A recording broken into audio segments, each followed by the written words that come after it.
Grande abraço para você, internauta, que nos acompanha aqui no portal O Tempo. Nesta segunda-feira, não vamos pular dia não, nesta segunda-feira olímpica, já acompanhamos a vitória da seleção brasileira masculina de basquete contra a Nigéria. Vitória, podemos dizer, no primeiro passo, salvadora, para quem sabe mais tarde garantimos a classificação às quartas de final do basquete masculino dos Jogos Olímpicos. Ao meu lado, mais uma vez, Cristiano Grama, ele que é o técnico do basquete do Minas, para comentar com a gente. Cristiano, obrigado por ter nos atendido e vamos falar um pouquinho de basquete hoje, que você entende bastante.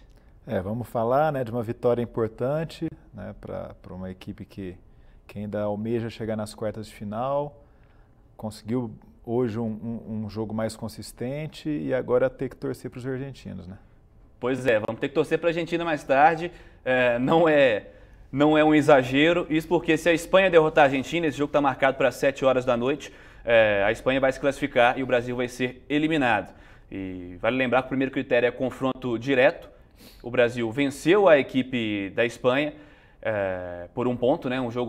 A grande vitória do Brasil nessa primeira fase, né? Venceu também a Nigéria, agora nesse jogo de hoje, mas por que o Brasil demorou tanto para engrenar? A gente esperava que fosse um pouquinho melhor, né? Pelo menos um pouco melhor, perdeu alguns jogos importantes. O que você achou que faltou para o Brasil nessa primeira fase? O Brasil ele não conseguiu ser uma equipe consistente ainda, né? Um campeonato desse jeito, um formato assim, com duas chaves, sendo simples, poucos jogos em pouco tempo, é muito importante a equipe ir subindo de produção, né? Vamos falar que a tabela não foi uma tabela fácil para a seleção também. Comparando com os Estados Unidos, que pegaram as duas piores equipes nos dois primeiros jogos, o Brasil já pegou de cara duas grandes equipes, mas não conseguiu ser consistente e não conseguiu subir de nível, que eu acho que, por exemplo, a Espanha, que começou com duas derrotas, do primeiro jogo para o segundo jogo já foi uma equipe diferente e assim por diante, sendo que o último jogo já teve uma vitória maiúscula sobre a Lituânia. E é muito importante essa subida de nível que eu acho que o Brasil ainda não teve. Lembrando para o nosso internauta que pode participar conosco pelo Facebook, pelos comentários deste vídeo que você está assistindo ao vivo conosco aqui. Pode participar, mandar suas perguntas aqui para o Cristiano também e a gente pode responder da mesma maneira. O Brasil então vencendo a equipe da Nigéria hoje 86-69. Passar alguns números da partida, até para a gente poder comentar com mais teoria, né? Com mais números é mais legal de comentar. O Brasil com 45% de aproveitamento nos arremessos, num geral. O arremesso de 3 pontos começou um pouco baixo, depois melhorou bastante no segundo período, principalmente. E aí nos chutes de 2, 56% foi o que o Brasil fechou o jogo. E 26% nos chutes de 3 pontos. 20 rebotes ofensivos, esse é um número bem importante. Ao longo do jogo foram 20 rebotes ofensivos que propiciam aí o aproveitamento de novas jogadas, mesmo que os arremessos não tenham caído. Foram aproveitadas muitas bolas na sequência das jogadas. O Nenê, destaque do Brasil, 19 pontos, 7 rebotes. O Marcelinho Huertas, 12 pontos e 11 assistências, é um duplo-duplo para ele. Boa partida também. Vitor Benite, principalmente no segundo período, foi muito bem. Na parte final do segundo período ele entrou com os arremessos longos, foram 3 de 3 pontos, saiu com 15 pontos. E também o Rafael Hetzheimer, 12 pontos. Um início também, principalmente, muito bom do Hetzheimer. Os pivôs tiveram um bom papel hoje, né, Cristiano? Isso aí está sendo sempre na seleção, né, um garrafão forte, mesmo com desfalques importantes como o Thiago Splitter e o Varejão. Eu acho que o garrafão hoje é a principal arma que o Brasil tem nessa Olimpíada e sendo a área mais regular aí que está podendo jogar. Pois é, o Brasil então vencendo essa partida. O pessoal vai mandando sua mensagem por aqui. A Carolina Trevisan está mandando boa tarde, então vou mandar um abraço para ela também, né? Boa tarde para ela. E o pessoal pode mandar perguntas para a gente por aqui também. Nessa primeira fase, você bem disse, o Brasil teve certa dificuldade, né? Iniciou com uma derrota para a Lituânia, depois venceu a Espanha por 1 ponto, não conseguiu vencer a equipe da Croácia, também foi uma derrota. É um time bom, né? Claro, a gente pode falar que a Croácia é uma boa equipe, mas o Brasil poderia ter vencido aquele jogo. E depois a derrota doída para a Argentina da maneira como foi, né? Falta poder de decisão para a seleção brasileira? Falta aquele cara que com 3 segundos, como fez o Nocioni contra o Brasil, que assuma a responsabilidade e saiba decidir? Eu acredito até, uma opinião minha, né, que muito se fala sobre protagonismo, né, que o Brasil não tem um protagonista e se for pesar isso na balança, o Scola nunca foi protagonista na NBA, o Campasso era o 3º armador do Real Madrid. Então eu não acredito muito nesse protagonismo que o jogador tem que estar na sua equipe sendo um dos principais jogadores. Eu acredito muito em qualidade técnica individual. Acho que é onde a gente peca mais nos últimos anos. Acho que é notório que o Brasil, como taticamente, evoluiu muito nos últimos tempos. Então, hoje, nossos jogadores, nossas equipes, elas não perdem taticamente no mundo, conseguem levar no mesmo jeito. Agora, tecnicamente, eu acho que caiu muita qualidade individual do jogador. O jogador está cada vez mais dependendo da parte tática para poder jogar.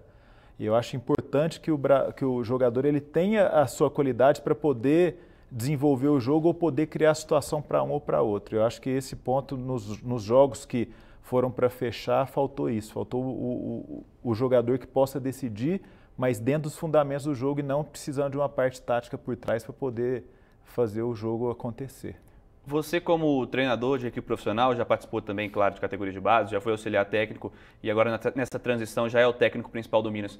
Qual que é o papel do Manhano nessa história de oscilação, de diferença de decisão? O que o treinador tem que fazer para modificar um pouco isso? O que o Manhano possa não ter feito? Qual que é a sua visão sobre isso?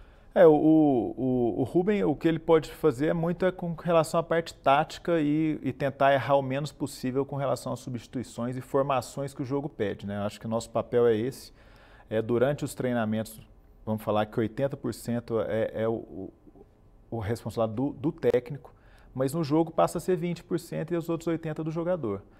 Então, acho que o que ele poderia fazer ou pode fazer é com relação às formações que o jogo pede, que ele sente que o jogo está precisando, né? Então, hoje, com relação também a algumas ordens que vai sair dele, por exemplo, uma das coisas que foi muito falado foi sobre a última falta antes de ir para a prorrogação, que o jogo estava 3 pontos, que ele poderia ter pedido para fazer a falta e não foi feito. Isso aí é uma questão assim, muito de treinadores. Os americanos eles não fazem essa falta, isso aí é cultural deles não fazer. Aqui na América do Sul, e principalmente no Brasil, a maioria das equipes fazem essa falta para poder ir para a linha do lance livre e não deixar que o jogador tenha a condição de fazer uma bola de 3 pontos. Então é muito em cima disso, são ordens e que os jogadores, é nítido que os jogadores obedecem, né? Eles não vão se rebelar contra isso e acho que o principal fator é isso, quais são as ordens, como fazer e quando fazer. A gente conversava anteriormente também sobre a dificuldade que o Brasil tem em algumas posições para encontrar alguns jogadores específicos. Nessa posição 2, que a gente chama, né, de ala armador, falta talvez esse chutador, né, o cara que possa definir essa bola, esse chute longo, como o Benítez chegou a fazer ao longo do jogo. Eu acho que é uma posição que hoje o Brasil não tem. O Benítez pode ser esse jogador, mas ele não é um especialista em arremesso. Você vê que todas as outras grandes seleções aí, como a Sérvia com o Bogdanovic, a Espanha com o Rudy Fernandes, sempre tem um jogador que vai ter esse arremesso de fora. E hoje a tendência mundial voltou a poder esse arremesso de fora ser uma arma de novo. Então você vê que todas as equipes que estão ganhando os jogos estão ganhando com um alto poder da linha de 3 pontos. Então não é uma coisa nova, é uma coisa que já vem. O Brasil mesmo teve uma época gloriosa aí com Oscar, Marcel na linha dos 3 pontos, mas hoje não tem esse arremessador. E hoje, pela tendência mundial, é muito importante ter um volume de arremesso de fora e hoje, de novo, nossa porcentagem de arremesso de fora não foi boa. Então, acho que é um ponto falho, é um ponto a aparecer novos jogadores para poder fazer essa parte do jogo. E aí é questão de formação mesmo? Não se forma atletas desse tipo? Eu acho que o que eu vejo muito do basquete hoje, ele vai muito ao contrário dos outros esportes, né? Os outros esportes, eles buscam a especialização do jogador. Você vê o voleibol, que hoje tem um cara só para defender. A maioria dos esportes buscam um especialista e o basquete ele busca o jogador com mais recursos. E eu acho que a base, é muito importante na base que o jogador possa aumentar o número de recursos individuais. Lá na frente, ele pode ser o que a gente está falando aqui sobre o especialista na posição de um arremesso. Lá na frente, numa equipe de alto nível, você pode fazer com que um jogador seja especialista em fazer alguma coisa. Mas eu acho que na base o jogador ele tem que saber fazer tudo. Você vê muito jogador da Sérvia ou da Lituânia, um jogador grande que consegue bater bola, que consegue jogar de costas, armadores de 1,95 m e que fazem mais de uma posição no jogo. Então é muito importante que o jogador ele possa ser mais fundamentado e poder fazer mais coisas que vão ser importantes aí na trajetória dele, na carreira dele como jogador. Se o Brasil passar, está garantido que a gente vai enfrentar os Estados Unidos, que são é a seleção mais forte do campeonato, do mundo, isso aí a gente não tem dúvida nenhuma disso. Em 2010, no Mundial, a gente quase ganhou. Né? Por causa de 2 pontos nós não vencemos, e aí a gente pode buscar detalhes que levaram a essa vitória não ter vindo. O que tem que fazer para ganhar dos Estados Unidos? Acho que uma das coisas que até os americanos têm, eles sabem que sempre o jogo contra o Brasil, culturalmente, tem sido uns jogos iguais. O Brasil, nas categorias de base, algumas vezes já conseguiu levar jogo igual, no adulto também, muitas vezes. É importante, claro, que defender é primordial, mas defender sabendo que mesmo defendendo muito bem, vai ser um volume de 90 a 95 pontos por jogo. Então não adianta a gente falar em defesa contra o americano com um volume baixo de pontos. Então a gente tem que ter um grande volume, tem que fazer uma das coisas que o Brasil ainda não fez bem, que ter um volume de arremesso de fora, porque a gente sabe que o jogo interno deles, mesmo que os pivôs não tão bem, os pivôs americanos, o jogo interno deles de dentro do garrafão com infiltração é um jogo muito forte. Eu acho que o Brasil ele tem que saber que esse jogo de 90 a 95 pontos vai ser o jogo, mas tem que ter um volume de arremesso bom. O perímetro é crucial para poder fazer com que o jogo seja igual e aquilo. O americano, a seleção americana, eles têm o fardo do Dream Team. Então, cada vez mais que o jogo consegue ficar igual, e foi provado os últimos 3 jogos contra a Austrália, que o jogo foi igual até o final, contra a Sérvia, que foram só 3 pontos, e contra a França, que foi também só 3 pontos, que quanto mais o jogo vai sendo levado igual para o final, mais também, vamos falar que os americanos eles voltam a ser mortais como o resto do mundo. Fora os Estados Unidos, que a gente sempre achava que ia ser realmente a principal seleção do campeonato, a Austrália tem surpreendido, né? Tem jogado bem, né? Muito bem.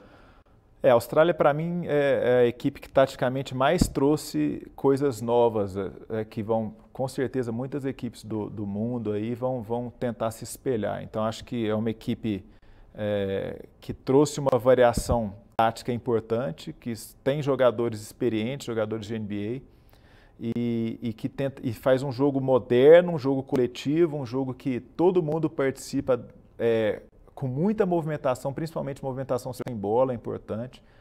Então, acho que é a grande surpresa para todos, né, a seleção da Austrália. Mas agora, essas quartas de final, praticamente zera tudo, igual você mesmo falou. Os Estados Unidos estão um pouco na frente, mas são 7 equipes aí que é difícil dar um prognóstico de quem vai fazer uma final olímpica, quem vai poder passar de fase. Vai depender muito do momento ali e de realmente a experiência de cada equipe aí para poder levar para essa semifinal e possivelmente final. Mandar um abraço aqui para a Vanessa Gonçalves dos Santos, está participando com a gente aqui, segundo ela, direto da Bahia. Obrigado pela participação. A gente tem mais tarde, às 7 da noite, a Espanha enfrentando a equipe da Argentina. Lembrando que a gente precisa torcer para a Argentina vencer a Espanha, porque se a Espanha vencer, o Brasil está eliminado na primeira fase. Como é que você acha que vai ser esse jogo? A Espanha, como você bem disse, cresceu no momento exato, foram 2 primeiras rodadas um pouco abaixo e tem evoluído nos últimos jogos. E a Argentina já está classificada. Na Olimpíada passada, a Espanha, muita gente fala que até a Espanha entregou um jogo contra o Brasil para poder sair fora dos Estados Unidos num possível confronto na semifinal. Hoje a Espanha já tem uma carga diferente, né? A Espanha, se perde hoje, ela já é quarto e vai pegar os Estados Unidos nas quartas de final. Então é muito importante para a Espanha essa vitória, até porque com a vitória eles podem classificar ainda em primeiro lugar do grupo. E a Argentina, por outro lado, ela pode também ser primeiro e não tem chance de ser quarto. Então é um confronto aí que vai muito definir posições, quais são as posições na tabela, e é claro que para a Espanha vale a classificação, porque se a Espanha perde, o Brasil entra em quarto e elimina uma geração da Espanha que nunca vivenciou isso, há muito tempo está sempre brigando por medalha, 2 ciclos olímpicos como medalha de prata. Né? Pois é, então mais tarde, ficar de olho aí, vamos torcer para quem sabe o Brasil possa se classificar até, esperamos, tentar ganhar dos Estados Unidos. Vamos tentar fazer um bom jogo, um primeiro passo, né, contra os Estados Unidos na próxima fase, como tem feito jogos duros. Eu lembro que até no último ciclo olímpico teve um amistoso também, lá nos Estados Unidos, se não me engano em Washington, que o Brasil fez uma defesa forte, né, tentou suportar a maior parte do tempo, foram 3/4 suportando, e aí no último período acabou caindo um pouco na questão do arremesso. Né. A gente tem então Argentina, Lituânia, Croácia, que estão aí classificadas por enquanto, e também a Espanha para se classificar. E o outro jogo do dia, Lituânia e Croácia. O que você achou sobre essas duas equipes também até aqui no campeonato? Lembrando que as duas venceram o Brasil, né? A equipe da Lituânia fez uma partida muito ruim contra a Espanha, o último jogo até surpreendente o resultado, mas é uma equipe forte, tem um armador que para mim está sendo um dos melhores armadores das Olimpíadas, que é o Kaunietis. E a equipe da Croácia é uma equipe jovem, mas com muita experiência internacional, né? Baseia o jogo muito em cima do Bogdanovic, que joga na NBA, do Dario Saric, que vai agora jogar na NBA também, e mais um arremessador, que é o Marezonja. Dois desses aí são sub-22 ainda, são jogadores com menos de 22 anos. Mas a Lituânia é uma equipe mais experiente e eu acredito na vitória da Lituânia. E é claro que vai depender muito de como foi o emocional, como vai virar a chave para poder sair de um resultado muito ruim, como foi o jogo contra a Espanha, e agora ter que vencer esse jogo, podendo classificar em primeiro lugar também, que eu acho que é o objetivo de todos do grupo ali, desse grupo do Brasil, poder classificar em primeiro lugar. Pensando em briga por medalha olímpica lá na frente já, quem que você colocaria aí como os principais candidatos a chegar ao pódio, pela atuação nesse momento? Os Estados Unidos, com certeza um pouco na frente, mas algumas equipes como a Espanha, né, que tem subido de nível, a gente vai torcer para que saia fora hoje, mas é uma equipe que vai brigar. A França também, ela classifica em terceiro, e classificando em terceiro, ela sai fora dos Estados Unidos numa semifinal. Então a França vai pegar a Austrália agora, vai pegar agora o segundo colocado do grupo do Brasil, e a Austrália que vem jogando num nível muito forte. Então acho que essas quatro equipes são as quatro equipes brigando por medalha, sem esquecer a Sérvia, que mesmo tendo feito um campeonato irregular, classificou em quarto do grupo, é uma equipe que a gente nunca pode deixar para trás. No Mundial foi a mesma coisa também, classificou na última rodada e depois fez uma final de Mundial contra os Estados Unidos. Então, são as 5 equipes aí que eu coloco no mesmo nível aí para brigar por medalha. Conversava mais cedo com um amigo sobre essa sucessão da seleção brasileira, né? Que a gente sabe que o Manhano já está aí há bastante tempo, é a segunda Olimpíada dele, pode ser que ele não permaneça na seleção, é até provável que ele não permaneça na seleção nesse próximo ciclo olímpico. O Brasil tem técnicos preparados para assumir essa função, voltar a ter um brasileiro no comando da seleção? Eu acho que com certeza nós temos técnicos aí de alto nível, né? Alguns deles hoje são assistentes do Rubem na seleção. O próprio José Neto, que eu acho que é o principal nome, eu acho que para uma sucessão aí, para poder fazer um novo ciclo olímpico. Né? O Demetrios também, que já passou até pelo Minas aqui e hoje está com a equipe de Bauru. E o Gustavinho, são 3 técnicos aí de alto nível. A gente sabe que qualquer um deles que tiver com a seleção na mão vai poder fazer um bom trabalho e a gente espera que o futuro seja promissor aí para a próxima geração que vem de jogadores. Participando com a gente aqui a Raide Valone, falando que seria lindo subir ao pódio com o basquete masculino. Agora eu acho bem difícil, né? Pelo que o time tem jogado, né? Principalmente nos grandes jogos. Acho bem complicada essa situação. E em Londres eu achava até mais provável, né? A gente perdeu nas quartas de final para a Argentina, aquele jogo também doeu um pouquinho, né, Cristiano? Esse jogo, ainda mais contra a Argentina, sempre dói um pouquinho a mais, né? E dói por ser uma geração que vem ganhando da gente constantemente, né? Então a gente já conseguiu um certo domínio aí com os clubes, né? Com FIBA América, o Brasil está sempre na frente da Argentina, mas com relação à seleção ainda não.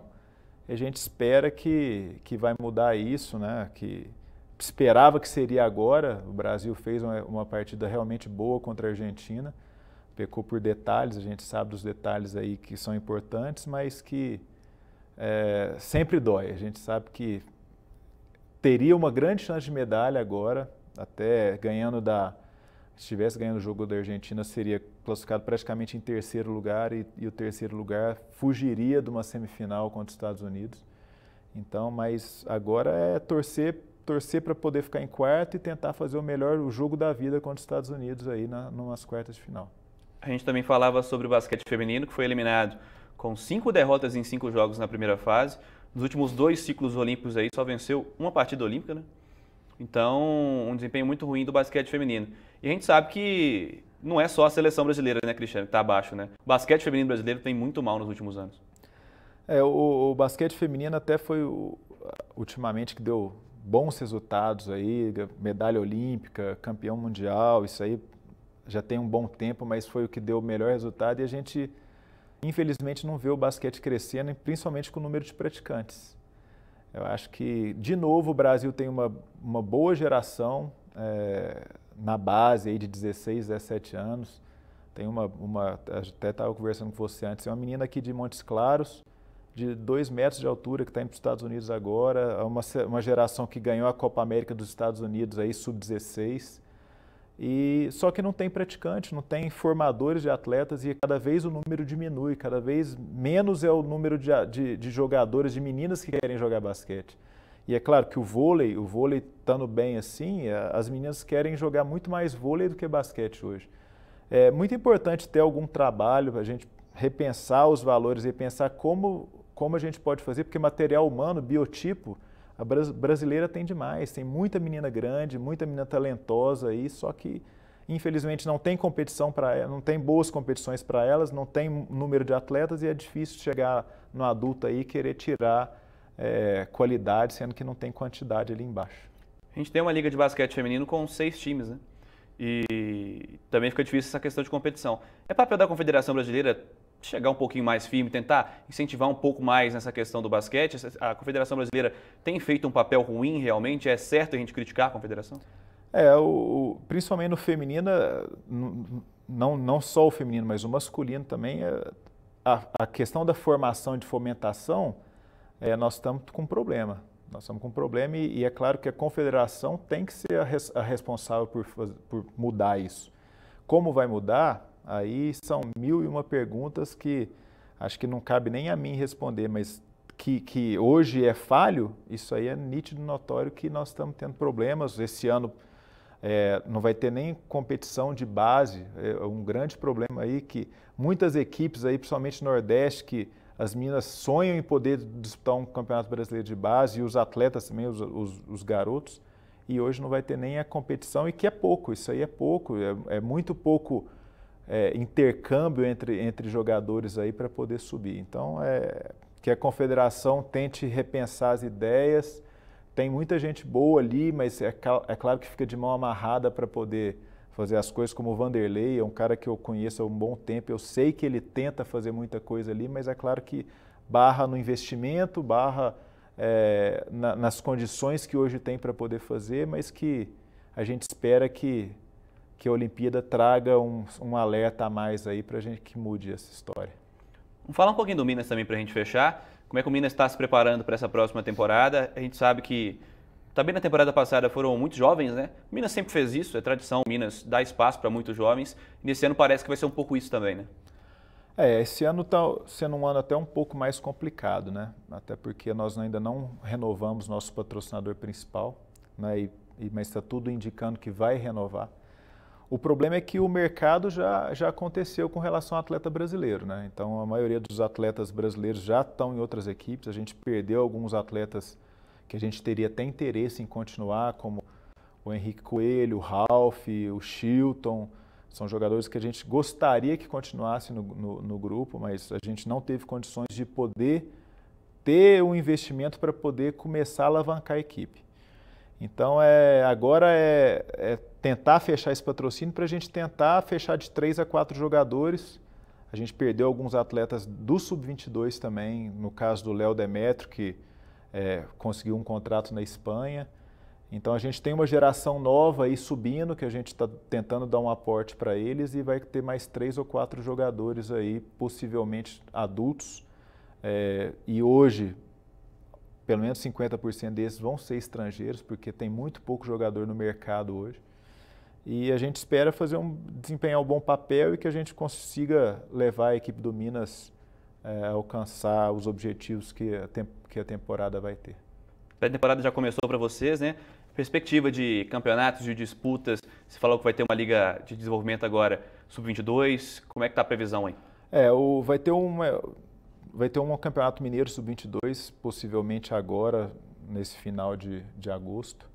E a LDB está programada para começar em setembro, bem no início de setembro. São só 12 equipes essa temporada. diminuiu pela metade o número de equipes. O Minas vem forte, mesmo ainda com 2 jogadores lesionados que não vão poder estar nessa etapa, caso do Christian e do Matheus, que são jogadores que já estão com o nosso adulto há bom tempo e estão em fase final de evolução aí de retorno para a quadra. Lembrando que o Minas chegou entre as melhores ano passado, né? Nós conseguimos o vice-campeonato ano passado e a gente acredita que vem com uma equipe forte de novo para esse ano. A gente conseguiu manter alguns jogadores da base, a gente conseguiu trazer de volta o Wilsinho, que foi nosso atleta formado no Minas aí, e a gente espera fazer um bom papel. Com relação ao adulto, tudo indica que em final de setembro, outubro, deve ter o Mineiro adulto. Ainda são 3 equipes praticamente confirmadas no Mineiro, que são a equipe do Minas, o Ginástico e a equipe de Contagem, que deve começar uma nova equipe aí, e uma quarta equipe que vai depender de inscrição no Campeonato Mineiro, e se não tiver, deve ter alguma equipe de fora do estado convidada aí para formar um quadrangular ou 2 quadrangulares aí, e depois uma fase final. Legal. Agradecendo ao Cristiano Grama participando conosco aqui. Cristiano, seja sempre bem-vindo. Obrigado. Foram 2 participações nesse período olímpico, né, comentando 2 jogos aí da seleção. Sucesso na sequência da carreira e esperamos que tenhamos boas notícias do Minas em breve. Eu que agradeço vocês. O Jornal Tempo sempre está tentando levar o esporte e é importante a gente poder falar de basquete para cada vez mais a gente possa levar uma mensagem diferente aí para quem está assistindo. Legal. E um abraço também para quem nos acompanha. Continuem conosco. Amanhã teremos a participação do Vitor Alberici, ele que é técnico do futebol feminino do América, vai participar conosco comentando a semifinal feminina do futebol. O Brasil joga à 1 da tarde contra a equipe da Suécia, tentando aí a vaga na decisão olímpica. Grande abraço, até a próxima.